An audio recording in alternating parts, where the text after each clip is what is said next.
dance from the other song. Mike's Daily Podcast. It's time for rock and roll. Yes, I am German that rocks. Mike's Daily Podcast. When you mix rock and roll with Germans, it can get kind of crazy. My name is Mike. I'm part German and I'm also part Stacy. Stacy makes no name mention to say about that. I'm singing like a rock singer does, where lyrics don't make any sense because you can't understand what they're saying, but it's still a fantastic song. Mike's Daily Podcast. I'm part Stacy. Yes.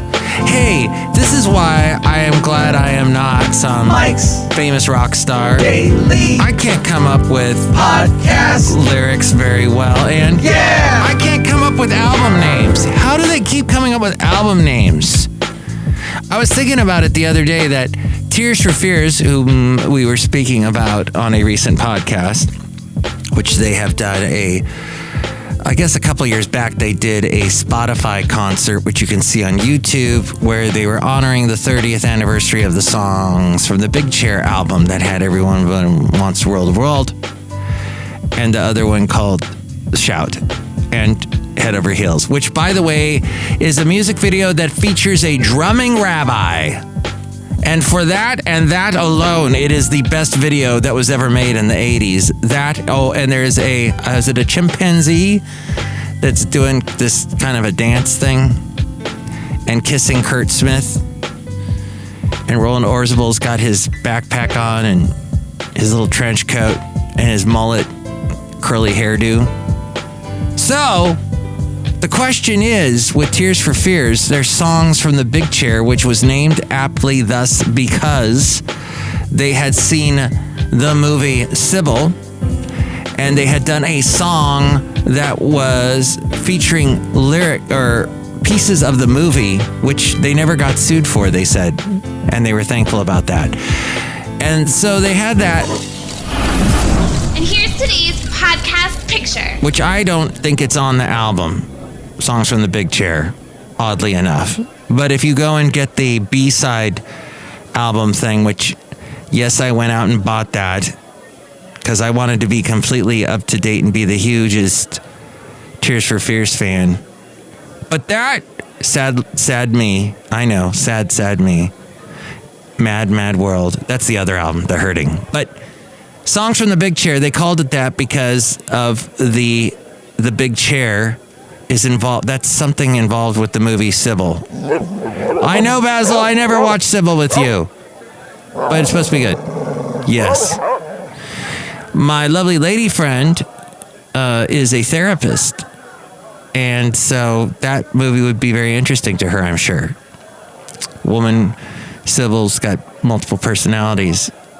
Basil loved my lovely lady friend very, very much. She's no longer with us, but I was looking at some videos yesterday because yesterday was a company day off, which I'm very thankful for. Good Friday. Companies I've worked for in the past never let me have anything to do with Easter off. I mean, you always get Sunday off anyway, but Good Friday off, now that's awesome. And I have had some great Good Fridays in the past, and since I started the job, first I had Basil the boxer. I had him for 10 and a half years. And then I got my job. I think I had Basil for about 5 years when I got the job at the company I work for. And they were saying, oh, and you get Good Friday off. And I was like, really? Okay. And Basil and I had some amazing adventures together on Good Friday in the past. In fact, I'm going to post a podcast picture from one of my amazing Basil adventures in the past. You can see it at mikesdailypodcast.com. So I was thinking a lot about my dearly departed dear dog son. I was thinking a lot about him yesterday. I've just been thinking a lot about him recently, just in overall, and it's been tough. It's been tough because the last year was not that good. And to those of you who know me, I don't know if you know that, I mean, how rough it was the past year. I've talked about it on the podcast, but the last couple of months of his life were really difficult. But so I think about him a lot this time of year.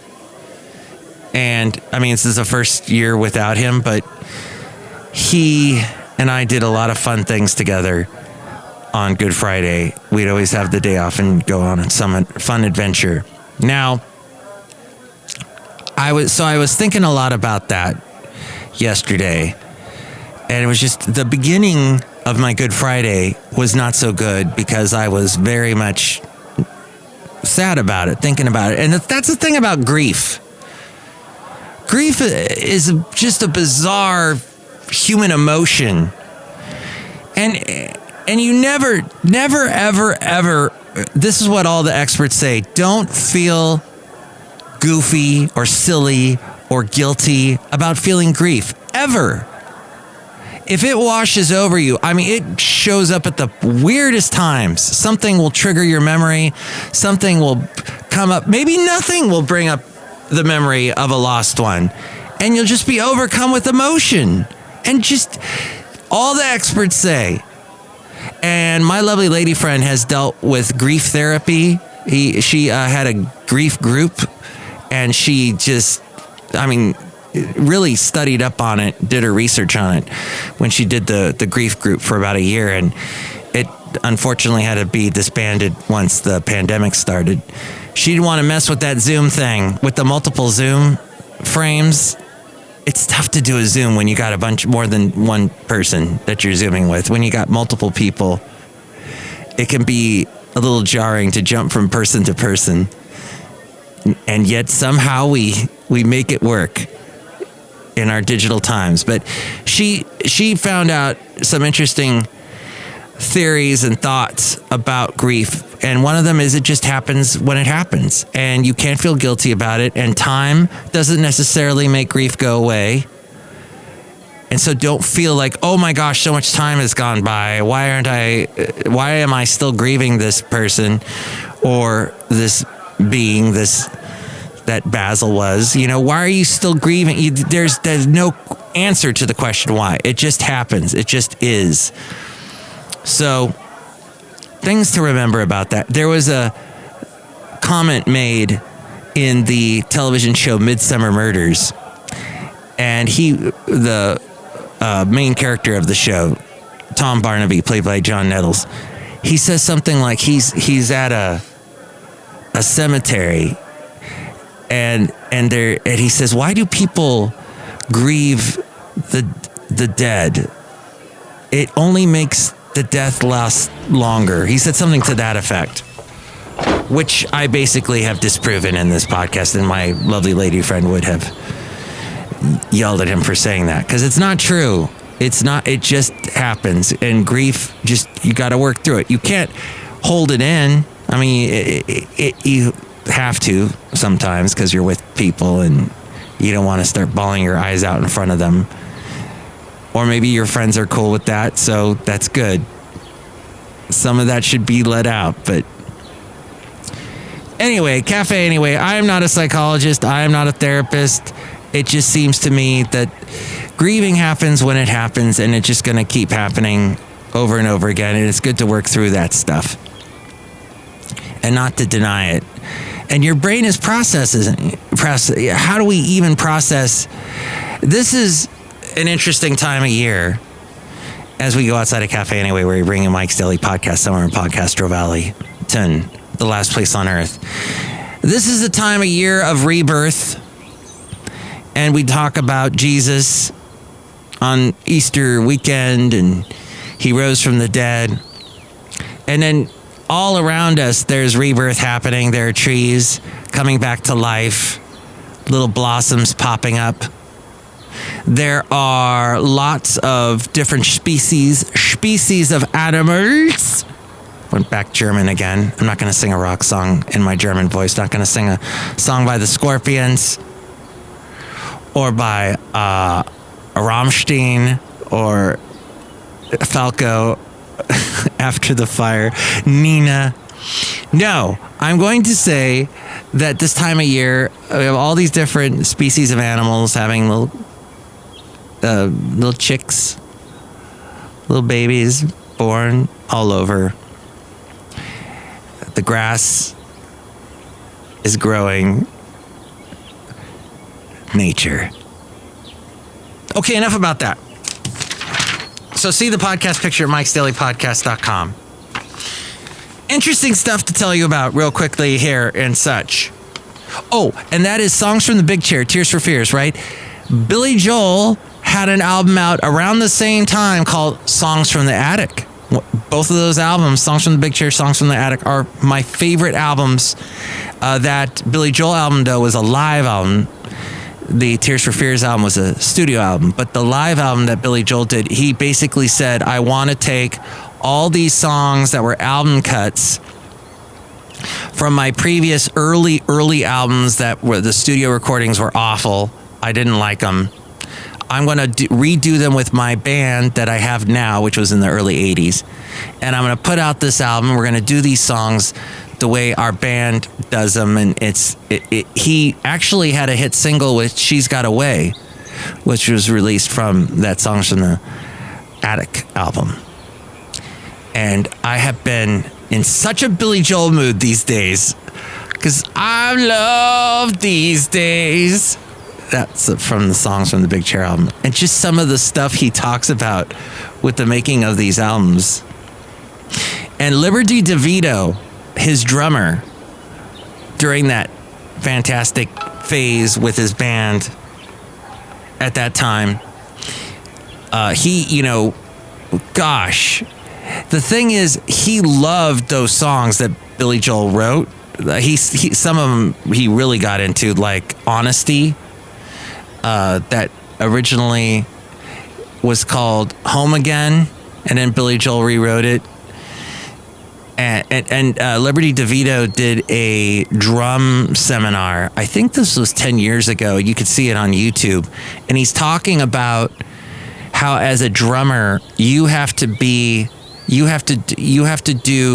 know when to back off. Have to know when to leave a hole.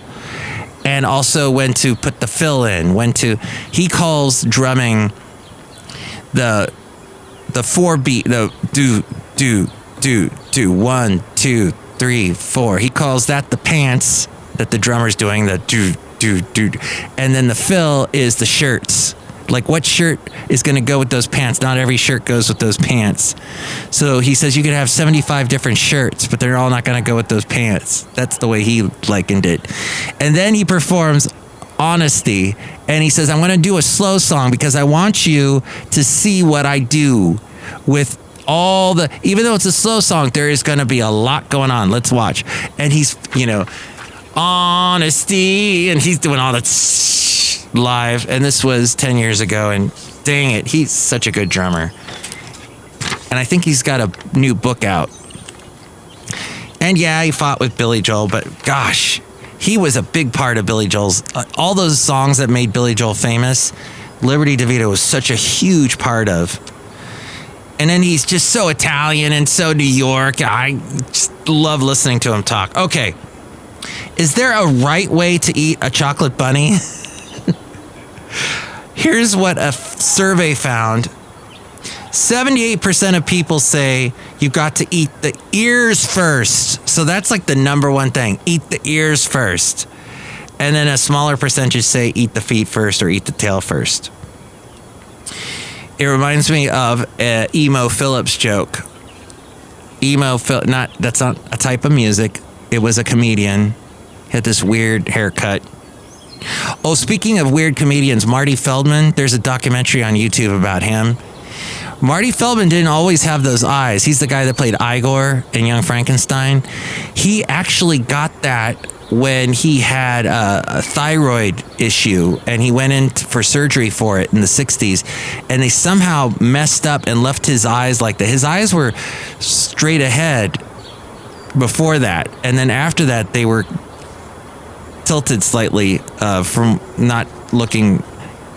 They weren't aligned anymore after that, and they were slightly bulgy. But that actually launched his career because he had been a comedic writer before that. And then once he got on the camera, is it David Frost who was the guy that interviewed Richard Nixon? the Nixon Frost interviews. Anyway, that Frost guy was basically the one that hired Marty Feldman to do a bunch of comedy stuff for him, which eventually led to Marty Feldman having his own TV show. And this is before Monty Python got popular, and Marty knew those guys and hired those guys, and they were part of his show. And he became wildly popular in England. Then the next season, he did, I think we call them seasons, there they call them series. But the next season, he didn't employ Monty Python as much. The guys in Monty Python wrote a bunch of sketches for him. He turned them all down, basically, which then Monty Python, they launched after that. They basically left Marty Feldman and took all those scripts that he had turned down and rejected, and they had huge hits with those skits. They performed them on Flying Circus, and they became classics. So Marty Feldman, meanwhile, he's trying to get popular in America, which eventually he did with Young Frankenstein. But he was much, much, much more popular in England.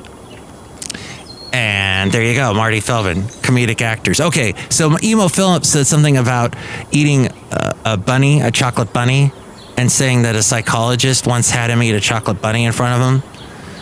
And once he took the first bite, he said to the psychologist, okay, what did this mean exactly? Why did you have me do this? And the psychologist said, well, everything that where you eat the bunny means something. Like, if you eat the head first, it means you have a superiority complex. You have that. And then if you eat the tail first, you have an inferiority complex. If you eat the middle first, you've got weight issues. And he goes, what if you rip off the head and scream at it, I hate you, you're not my daddy, I hate you. And the psychologist said, it means you have suicidal tendencies. And Emo Phillips said, well, what should I do? And the doctor said, go for it. It's much funnier when Emo does it, but he probably hasn't done that joke in 30 years. All right. This is the second pandemic Easter, believe it or not. A new survey asked people about the differences in their plans this year versus last year. 55% of people will celebrate Easter at home this year versus 68% last year. 18% will go to church this year versus 10% last year. So, less people will be celebrating Easter at home, I guess. Disneyland just started selling a fried pickle corn dog. Yes, Disneyland, they're opening up. There's a lot of restrictions, though, versus, Florida's got a lot of restrictions, but Anaheim's got even more. So a fried pickle corn dog is a hot dog inside a pickle inside of a fried corn dog batter. And it comes with a side of peanut butter. Wow. And I noticed the Disney parks are trying to do more and more with outrageous food. Because people, they associate, when you go to the fair, what's one of the things you do is, aside from the crazy rides, you eat crazy food. That's become more and more of a thing. And I guess we'll be going back to fairs this year, probably. A new study by Pfizer reveals that their coronavirus vaccine remains 91% effective after 6 months. So that's what we have found out. Toilet paper prices are skyrocketing. And Newser says that toilet paper prices are going to skyrocket in the next several months because the cost of wood pulp has jumped 35% over the last year. Scott and Viva will adjust their prices in late June. And Continental. Did you do an April Fool's Day joke? An April Fool's Day joke went awry in Wichita, Kansas. A woman called her daughter and told her she had been shot and then hung up. The daughter called 911, then rushed to her mom's home. Police officers also went to the mother's home with their guns drawn. They broke down the front door but didn't find anyone inside. The daughter called her mother again. She was at work and said her call was an April Fool's Day joke. They arrested her mom. Dun dun. I was trying to do a little Law and Order thing, but...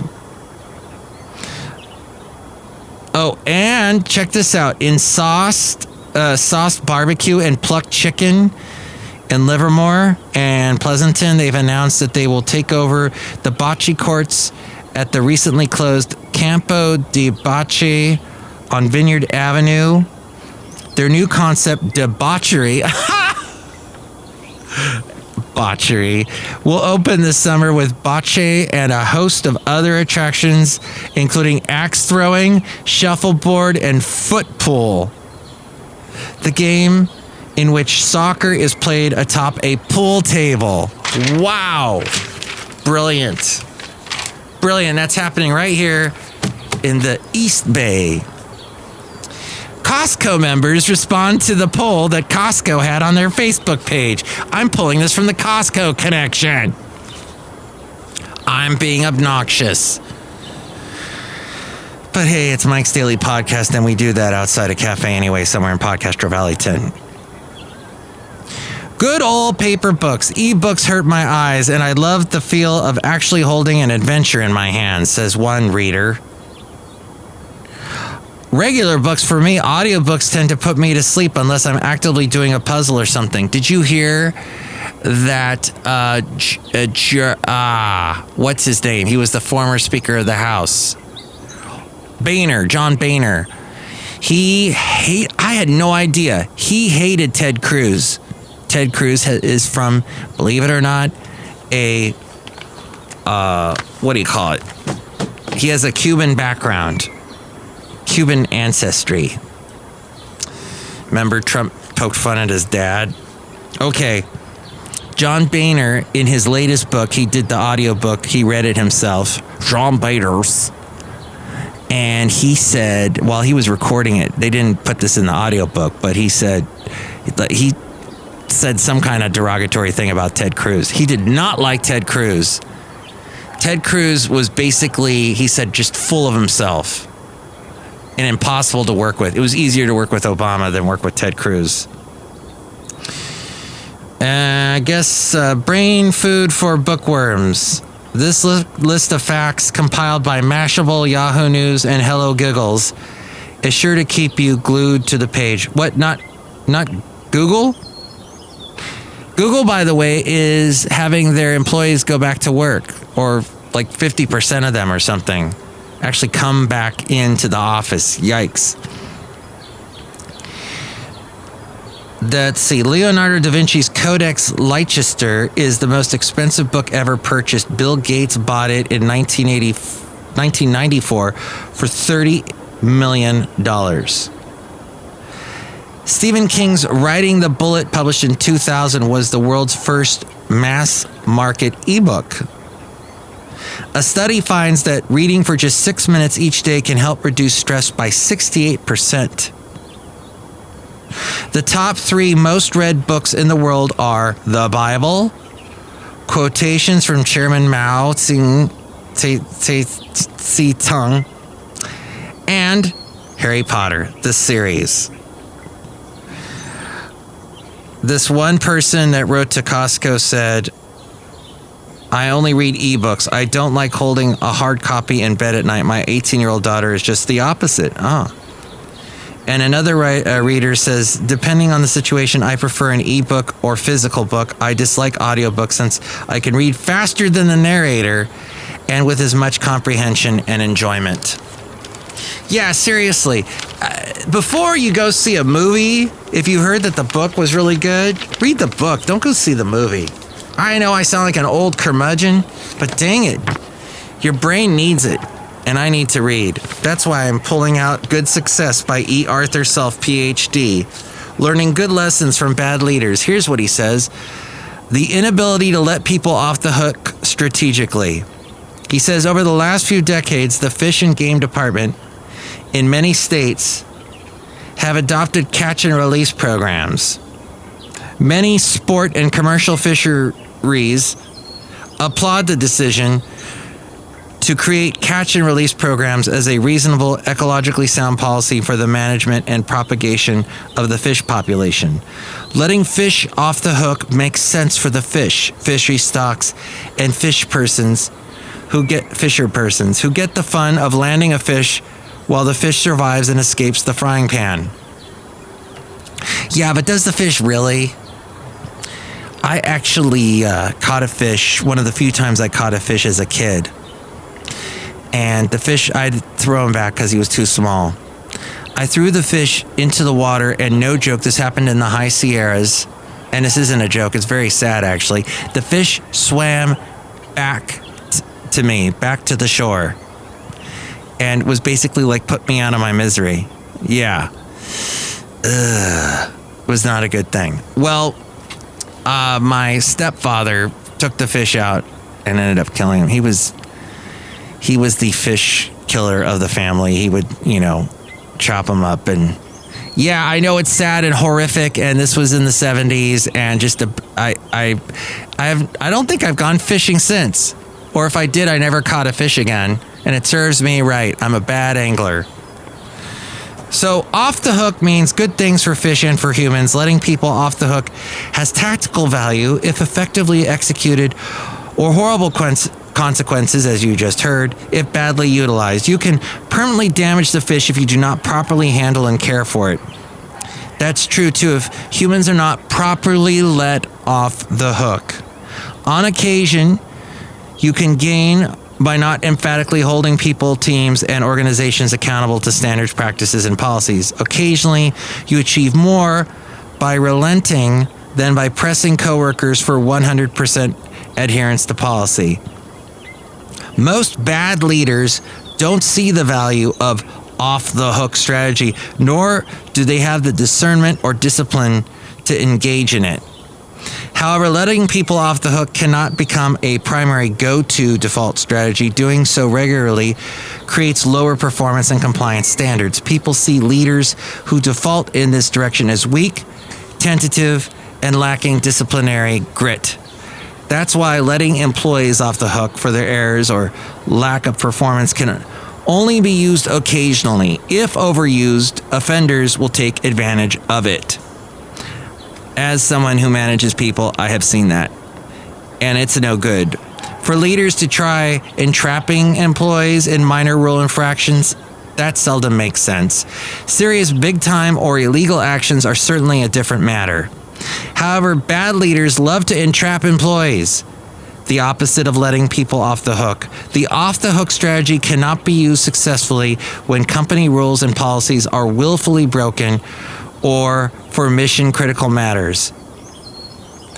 For that, off-the-hook strategies work when decisions and bad behaviors that aren't considered damaging simply happen.